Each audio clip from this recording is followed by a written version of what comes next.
Hello दोस्तों, नमस्कार। Political science learning में आप सभी का स्वागत है। हम लोग MPPSC assistant professor political science जो 4 अगस्त 2024 को एग्जाम हुआ है उसका सेट 1 है। हम लोग पॉलिटिकल साइंस के पेपर का एनालिसिस कर रहे हैं, जिसमें हमने पहले पार्ट में जो है तो क्वेश्चन नंबर 83 तक जो है तो हम लोग कंप्लीट कर लिया है 1 से लेके। अब ये पार्ट सेकंड वीडियो है जिसमें हम लोग 84 नंबर क्वेश्चन से शुरू करेंगे। तो चलिए देखते हैं। क्वेश्चन है, निम्नलिखित में से कौन सहमति परक लोकतंत्र से संबंधित है? तो ये अरेंट्स लिचफर्ट है, ठीक ना। कंसोसिएशन डेमोक्रेसी से संबंधित है। नेक्स्ट क्वेश्चन है, निम्नलिखित में से कौन लोकतंत्र का कौन सा रूप अल्पसंख्यकों के लिए समूह भागीदारी और आवाज पर अधिक ध्यान केंद्रित करता है? तो ये सहमति परक जो लोकतंत्र होता है ये अधिक ध्यान केंद्रित करता है, ठीक ना। नेक्स्ट क्वेश्चन है, न्यू लैम्प्स फॉर ओल्ड लेखों की श्रृंखला अरविंदो घोष ने निम्नलिखित में से किस में प्रकाशित की थी? तो ये इंदु प्रकाश जो है उसमें इन्होंने अपने लेख प्रकाशित किए थे, new lamp for old series, ठीक ना। निम्नलिखित में से किसने यह बताया कि प्लेटो ने व्यक्ति को विकल्प की स्वतंत्रता नहीं दी है, जो कि एक अविभाज्य मानव का अधिकार है? तो यहाँ प्लेटो के जो क्रिटिसिज्म करने वाले हैं वो इजिया बर्लिन और क्विंटिन स्किनर दोनों हैं। इजिया बर्लिन जो है तो यहाँ पर ज़्यादा करेक्ट आंसर लग रहा है, लेकिन कहीं अभी ऐसा मिला नहीं है इंटरनेट पे खोजने पर, ठीक ना। नेक्स्ट क्वेश्चन है, अरस्तु से संबंधित निम्नलिखित कथनों पर विचार कीजिए। अरस्तु न्याय और समानता के बीच सीधा संबंध स्थापित करता है और कहता है कि समानता के लिए न्याय को कायम रखा जाता है। न्याय सभी लोगों के लिए नहीं बल्कि सिर्फ समान लोगों के लिए है। तो ये स्टेटमेंट अरस्तु का सही कथन है, क्योंकि ये समान लोगों के लिए समान न्याय की बात करते हैं अरस्तु, और असमान लोगों के लिए असमान न्याय की बात करते हैं, ठीक ना। तो दूसरा जो स्टेटमेंट है उसी को है, न्यायपूर्ण होने के लिए असमानता को कायम रखा जाता है। असमानता सभी लोगों के लिए नहीं होती बल्कि सिर्फ असमान लोगों के लिए होती है। यानी अगर लोग असमान हैं तो उनके साथ असमान तरह का व्यवहार किया जाएगा, असमानता का व्यवहार किया जाएगा। तो ये भी न्यायपूर्ण होने के लिए जरूरी बताते हैं अरस्तु। तो यहाँ पर दोनों जो कथन है यहाँ पर वो अरस्तु से संबंधित है, सही है। मध्य प्रदेश की सबसे बड़ी जनजात भील है। भीलों द्वारा निर्मित मकानों को क्या कहा जाता है? तो कू कहा जाता है, याद रखिएगा, कू। इनके जो मकान है उनको कू कहा जाता है। मध्य प्रदेश में ग्राम सभा की स्थायी समिति कौन सी है? तो ग्राम निर्माण समिति जो है ये मध्य प्रदेश में स्थायी समिति है, ठीक ना।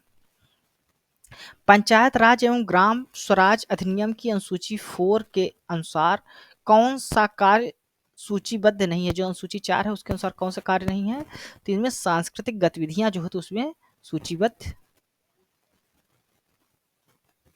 सॉरी, इसमें ग्रामीण खेल होगा आपका। बी नंबर जो आपका ऑप्शन है ग्रामीण खेल, वो सूचीबद्ध नहीं है। बाकी पुस्तकालय, सांस्कृतिक गतिविधियां और ईंधन चारा सभी मेंशन है, लेकिन ग्रामीण खेल जो है तो मेंशन नहीं है। निम्नलिखित में से किस लेखक ने अपने लेख हिस्टोरिकल इनविल्टिबिलिटी में कार्ल मार्क्स के इतिहासवाद की आलोचना की है? तो ये जो लेख है हिस्टोरिकल इनइक्वलिटी, ये लिखा गया है इजिया बर्लिन के द्वारा 1954 में, ठीक ना। तो इसी में उन्होंने कार्ल मार्क्स की आलोचना की है। नेक्स्ट क्वेश्चन है, जॉन रॉल्स के अनुसार स्वयं सिद्ध आधार वाक्यों और सिद्धांतों पर शर्तों को थोपने से न्याय की संकल्पना का निगमन नहीं हो सकता। इसकी जगह इसका सही साबित होना बहुत सारे विचारों के आपसी समर्थन का मसला है, जिसमें सारी बातें एक साथ सुव्यवस्थित दृष्टिकोण से समाहित हो जाएं। इसे राल्स क्या कहते हैं? तो इसे राल्स कहते हैं सुचिंतित संतुलन, है ना। ये आपका रिफ्लेक्टिव इक्विलिब्रियम यानी सुचिंतित संतुलन जो है इसकी बात करते हैं जॉन रॉल्स। नेक्स्ट क्वेश्चन है, निम्नलिखित में किस विद्वान ने प्रकट कार्यों और अप्रकट कार्यों में भेद किया? तो रॉबर्ट मर्टन ने जो तो प्रकट कार्यों अप्रकट कार्यों में भेद किया है, ठीक ना। निम्नलिखित में से कौन सा तुलनात्मक राजनीति के अध्ययन का पारंपरिक उपागम है? तो संस्थानिक उपागम जो है वो तुलनात्मक राजनीति के पारंपरिक उपागम में आता है आपका। निम्नलिखित में कौन सा सिद्धांत का समानार्थी है? तो सिद्धांत का समानार्थी क्या है? डी नंबर जो आपका ऑप्शन है, एक मुमकिन या वैज्ञानिक रूप से स्वीकार सामान्य नियम या प्रकटन की व्याख्या करने हेतु नियमों का समूह है। नेक्स्ट क्वेश्चन है, लूथर गुलिक के सारांश पोस्ट कार्य में ओ का वास्तविक अर्थ क्या है? तो पोस्ट कार्य में जो ओ है उसका मतलब होता है ऑर्गेनाइजिंग करना यानी संगठित करना। भारत के संविधान में कल्याणकारी राज्य का आदर्श किसमें प्रतिष्ठापित है? तो कल्याणकारी राज्य के नीति निर्देशक सिद्धांत जो है उसमें व्याप्त है, ठीक ना। भारत के संविधान में निम्नलिखित में कौन सी एक अनुसूची में दल बदल विरोधी विषयक उपबंध है? तो दल विरोधी जो विषयक है वो 10वीं अनुसूची में है, जो 50वें संविधान संशोधन 52वें संविधान संशोधन के द्वारा जोड़ा गया था 1985 में। 1950 में वित्तीय मामलों में किस समिति का निर्माण किया गया था? तो 1950 में वित्तीय मामलों की प्राक्कलन समिति यानी एस्टिमेट कमेटी का जो है तो निर्माण किया गया था। नेक्स्ट क्वेश्चन है, औपचारिक संगठन का सर्वाधिक जाना पहचाना मॉडल क्या है? तो नौकरशाही है। सी नंबर आपका ऑप्शन सही होगा। शीत युद्ध के दौरान भारत के लिए गुटनिरपेक्ष आंदोलनों का प्राथमिक महत्व क्या था? तो इस आंदोलन में भारत को अपने राष्ट्रीय हितों की पूर्ति के लिए अंतरराष्ट्रीय निर्णय और अपना समपक्ष रखने की अनुमति दी थी, ठीक ना। तो ए नंबर आपका ऑप्शन करेक्ट होगा। किसकी अध्यक्षता में केंद्र सरकार ने सूचना की स्वतंत्रता संबंधी विधेयक का प्रारूप तैयार करने के लिए जनवरी 1997 में एक कार्यदल का गठन किया था? तो एच डी शोरी की जो है तो अध्यक्षता में इस कार्यदल का गठन किया गया था, ठीक ना। नेक्स्ट क्वेश्चन है, राज्य ग्राम पंचायतों को संगठित करने की दिशा में कदम उठाएंगे और उन्हें स्वशासन की इकाइयों के रूप में कार्य करने के लिए आवश्यक शक्तियां सौंपेंगे। इस उपबंध का उल्लेख संविधान के किस भाग में है? तो जो पंचायती राज से संबंधित है ये, तो पंचायती राज का आपका संविधान के भाग 4 में नीति निर्देशक सिद्धांतों में अनुच्छेद 40 में जो है तो वर्णन है, ठीक ना। समानता शीर्षक नामक पुस्तक किसने लिखी है? तो ये आर एस टॉनी ने लिखी है, याद रखिएगा, आर एस टॉनी ने। उत्तर व्यवहारवादियों ने व्यवहारवाद की आलोचना की है, वह क्यों की है? तो प्रासंगिकता की कीमत पर, वैज्ञानिक परिशुद्धता पर अधिक बल देता है, यथास्थितिवाद का समर्थन करता है, मूल्य मुक्त विज्ञान पर जोर देता है। तो ये सभी जो है तो उत्तर व्यवहारवादियों ने व्यवहारवाद की आलोचना में कहा है, तो उपरोक्त सभी होगा। योगदान संतुष्ट संतुलन सिद्धांत किसने प्रस्तावित किया था? तो चेस्टर आई बर्नार्ड ने प्रस्तावित किया था। निम्नलिखित में से किस लेखक ने यह विचार दिया कि हाब्स राजनीति को आजादी और सुरक्षा संबंधी सार्वत्रिक मानवीय दुविधा का एक पहलू समझता है? तो इसका करेक्ट आंसर भी नहीं मिला है। निम्नलिखित में कौन अल्पतंत्र के लौह नियम से जुड़ा हुआ है? अल्पतंत्र के लौह नियम से रॉबर्ट मिसेस जुड़े हुए हैं, ठीक है। निम्नलिखित विद्वानों में से किसने शासन के मंत्रिमंडलीय प्रणाली के लिए पहली बार प्रधानमंत्री शासन शब्द गढ़ा है? तो रिचर्ड क्रॉसमैन ने गढ़ा था, ठीक ना। भारत में बजट प्रक्रिया का मुख्य किरदार किसे माना जाता है? तो वित्त मंत्री और संसद। कहीं कहीं संसद मिला है, कहीं कहीं वित्त मंत्री, तो इसका देखते हैं क्या करेक्ट आंसर होगा।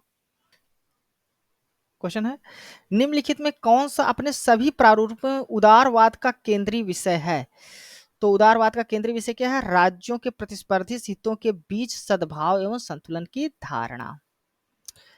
किसने राज्य के लिए धर्मनिरपेक्षता की नींव रखी है? तो मार्सिलिंगियो ने रखी है, ठीक ना, अपनी पुस्तक में। निम्नलिखित में अरस्तुवाद एवं ईसाई धर्म के बीच संवाद और संश्लेषण का प्रयास किसने किया है? तो सेंट थॉमस एक्विनास ने किया है। सत्ता नैतिक रूप से तभी वैध होती है जब इसकी स्थापना लोगों की सहमत पर की जाती है। इस कथन का श्रेय किसको दिया जाता है? तो ये कथन अभी ढूंढने पर मिला नहीं है, किसको श्रेय दिया जाएगा, ठीक। अंतरराष्ट्रीय संबंधों के क्षेत्र में सॉफ्ट पावर की प्राथमिक परिभाषा क्या है? तो सॉफ्ट पावर का मतलब है कि अन्य देशों को मजबूर करने की बजाय आकर्षित करने और सहयोजित करने की जो क्षमता होती है देशों को, उसको सॉफ्ट पावर के रूप में देखा जाता है। परमाणु निशस्त्रीकरण संधियों को अनुपालन की निगरानी और सत्यापन के लिए कौन सा संगठन जिम्मेदार है? तो ये अंतरराष्ट्रीय परमाणु ऊर्जा अभिकरण जो है, ठीक है, वो जिम्मेदार है। सी नंबर जो आपका ऑप्शन है वो करेक्ट होगा। भारत में संविधान के अंतर्गत निम्नलिखित में से कौन सा मौलिक कर्तव्य नहीं है? तो मौलिक कर्तव्य में क्या नहीं आता? वोट डालना, यानी सार्वजनिक चुनाव में मतदान करना आपका कर्तव्य मौलिक कर्तव्य में नहीं आता। वैज्ञानिक कृति का विकास करना, सार्वजनिक संपत्ति की सुरक्षा करना, संविधान का पालन और उसके आदर्शों को सम्मान करना, सभी आपके मौलिक कर्तव्य में आते हैं। तो नहीं आता कौन? ए नंबर ऑप्शन। स्थानीय ग्रामीण शासन के रूप में पंचायती राज प्रणाली सर्वप्रथम किन राज्यों में अपनाई गई थी? तो राजस्थान और आंध्र प्रदेश में अपनाई गई थी 2 अक्टूबर और 10 अक्टूबर, ठीक ना। आंध्र प्रदेश, राजस्थान और आंध्र प्रदेश। साफ्टा कब अस्तित्व में आया था? तो साफ्टा 1 जनवरी 2006 को अस्तित्व में आया था। इक्विनास ने कानूनों का वर्गीकरण 4 प्रकार से किया है, सही को पहचाने तो ए नंबर जो आपका ऑप्शन है शाश्वत कानून, फिर प्राकृतिक कानून, फिर मानवीय कानून और दैविक कानून। इन 4 कानूनों को वर्गीकरण किया है इक्विनास ने। लाक की स्वतंत्रता की संकल्पना का सबसे प्रमुख घटना समानता है। लाक की स्वतंत्रता की संकल्पना की नैतिक रूपरेखा निम्नलिखित में से किस पर आधारित है? तो प्राकृतिक अधिकार की बात करते हैं लॉक, ठीक है, नेचुरल राइट्स की। यह किसने कहा कि मुख्य कार्यपालिका एक समस्या निवारक, पर्यवेक्षक और भविष्य के कार्यक्रमों का प्रोत्साहक होता है? तो ये मार्शल डिमार्क का स्टेटमेंट है। बर्लिन के स्वतंत्रता के 2 सिद्धांतों की सफलता का खंडन कौन करता है? तो ये चार्ल्स टेलर करते हैं आपके। यह किसका मत है कि विकास का कोई विशिष्ट अर्थ नहीं होता? ये भी नहीं मिला है, ठीक है। निम्नलिखित में से किसे सभाओं के पतन का कारक नहीं माना जा सकता? तो नहीं माना जाता जिसको अनुशासित राजनीतिक दलों के उदय को, ठीक ना, इसके कारण सभाओं का पतन नहीं होता बल्कि सभाएं मजबूत होती हैं, असेंबलीज मजबूत होती हैं, बाकी सभी जो है तो पतन का कारक माना जा सकता है। मिली-जुली सरकारों का विकास हुआ है, हित समूहों और मीडिया के शक्ति का उदय हुआ है और व्यवस्थापिकाओं की संगठनात्मक कमजोरियों की, ये सभी कारण हैं। नेक्स्ट क्वेश्चन है, निम्नलिखित में से किस याचिका का प्रावधान भारतीय संविधान में नहीं किया गया है? तो आपका क्या होगा? प्रतिबंध का जो है तो नहीं किया गया है, ठीक ना। बहुतंत्र का विचार किससे संबंधित है? तो ये रॉबर्ट डहल से संबंधित है बहुतंत्र का विचार। जटिल समानता की बात किसने की है? तो मिशेल वाल्जर ने की है। कॉम्प्लेक्स इक्वलिटी की बात है ना। आदेश की एकता का नियम को अस्वीकार किसने किया है? तो पीटर ड्रकर ने अस्वीकार किया है। प्रशासन के नियम भाग हैं किसके हैं? प्रशासनिक सिद्धांत के भाग हैं, ठीक है ना। भारत में अखिल भारतीय एवं केंद्रीय सेवाओं की परीक्षा में भर्ती के लिए क्षेत्रीय भाषाओं के स्वीकृत कब दी गई थी? तो 1979 में दी गई थी, ठीक है ना। वेबर की नौकरशाही का प्रतिदर्श विकासशील देशों के अनुरूप नहीं है, यह पश्चिमी देशों के उत्पाद के रूप में है। यह मत किसका है? इसका भी करेक्ट आंसर नहीं मिला है, ठीक ना। अंतरराष्ट्रीय संबंधों के संदर्भ में नकारात्मक शांति का क्या तात्पर्य है? नकारात्मक शांति का मतलब होता है कि वह अवधि जब युद्ध ना तो आसन्न होता, ना ही वास्तविक रूप में लड़ा जाता, यद्यपि युद्ध को जन्म देने वाली शक्तियां अपनी जगह पर बनी रहती हैं। तो जो है तो नकारात्मक शांति का तात्पर्य होता है। म्यूचुअली अश्योर्ड डिस्ट्रक्शन, पारस्परिक सुनिश्चित विनाश शब्दावली किस अवधारणा से सबसे अधिक निकटता से जुड़ी हुई है? तो ये परमाणु जो अवरोध होता है, न्यूक्लियर डिटरेंस, उससे जुड़ा हुआ है। तो 135 का आपका डी नंबर ऑप्शन हो जाएगा। प्रांतों में द्वैध शासन प्रणाली की शुरुआत किस अधिनियम से हुई है? तो भारत शासन अधिनियम 1919 से हुई है, जबकि केंद्र में अगर पूछा जाता तो 1935 से शुरू हुआ था, ठीक ना। संविधान की प्रस्तावना में समाजवादी और धर्मनिरपेक्ष शब्दों को किस संशोधन के द्वारा जोड़ा गया? तो 42वें संविधान संशोधन के द्वारा जोड़ा गया है। मंत्रिपरिषद शब्द का उल्लेख संविधान के निम्नलिखित में किस अनुच्छेद में किया गया है? तो संविधान के अनुच्छेद 352 में किया गया है। निम्नलिखित देशों में से किस देश की संघीय व्यवस्थापिका के उच्च सदन के सभी सदस्य सरकार द्वारा नियुक्त किए जाते हैं? तो कनाडा में, ठीक ना।